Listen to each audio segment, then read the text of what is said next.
Net zero, in a nutshell, is... It's a simple equation. Produce enough energy for what you need on a daily basis.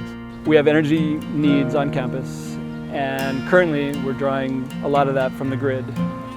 To get to net zero, we're creating as much as we use. The journey started with the idea of divestment from fossil fuels. Punahou's always been very sustainable. And so we've always tried to build upon energy efficiency whenever we could. How can we make the best impact on the reduction in the use of fossil fuels? From an operational standpoint, we've added a lot.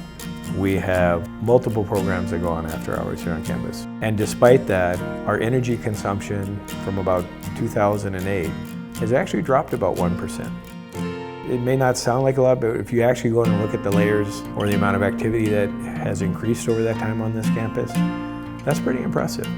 It started with Steve Piper well before I came on board. One of the things we wanted to make sure that the building and the operation of this facility was done in a responsible manner. And so we established a criteria of sustainability or a sustainable design. And what that means is to build prudently today so that our future generations have the same opportunities that we had.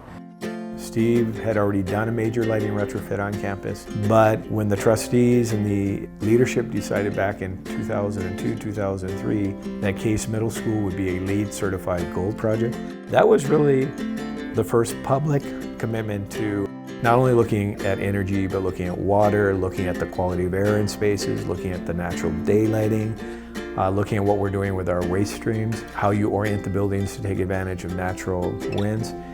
And so with the completion of Cosasa in 2019, we will have rebuilt a K-8 campus to LEED Gold or higher standards. Those buildings are performing pretty efficiently right now.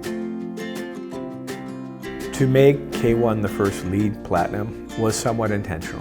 For the kids that are going to be here for 13 years, if you can teach them these lessons or knowledge at an early age, the hope or desire is that they're going to carry it through the rest of their education, the rest of their lives.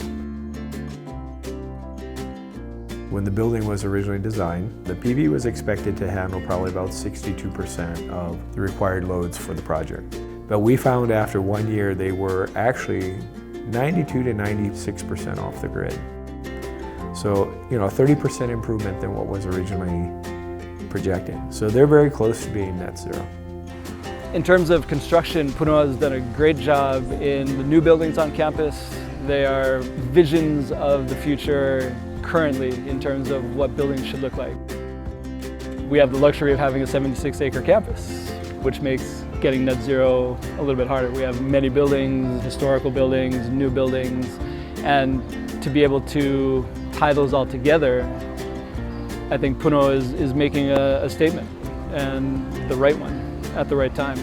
We don't want to go in and change what they look like. We want to be true to the building's roots and our history. There are ways to do that and still keep the structure the same, but make the buildings more energy efficient. The overall lighting retrofit that we're doing is going to have the biggest impact initially. They use about 1/3 to 1/4 the energy as the CFLs or the T8s. Right there you're seeing a potential 75% savings in your energy production. And lighting accounts for probably 25% of the energy we use on campus. With Mr. Earl, we've been focusing more on energy usage at Punahou campus. So for the past few months until April, we've been focusing more on April Conservation Month and our goal to reduce energy usage by 5% on school campus. I think 5% is like a good goal because it isn't too much, and it'll introduce the students and faculty to how much we can actually contribute to our energy usage. Punahou is trying to reach net zero in a couple of years, but what Mr. Earl and our group is trying to do is also try to change the behavior. In your areas, classrooms, offices, adults, students alike, you have some control over energy use. And that behavioral change, which will need to be implemented, is going to get us to net zero. That'll be like hopefully the last 6 to 8% that will get us there. I've come to take more responsibility on how much we contribute because this is our campus. We can't just say it's out of our control because we can do a lot of things to help with energy reduction. The direction that Punahou is going impresses me, and I'm so thrilled to be a part of this and to be on campus during this time. So this is a perfect opportunity for the students to maybe even find a passion in the energy field and run with it.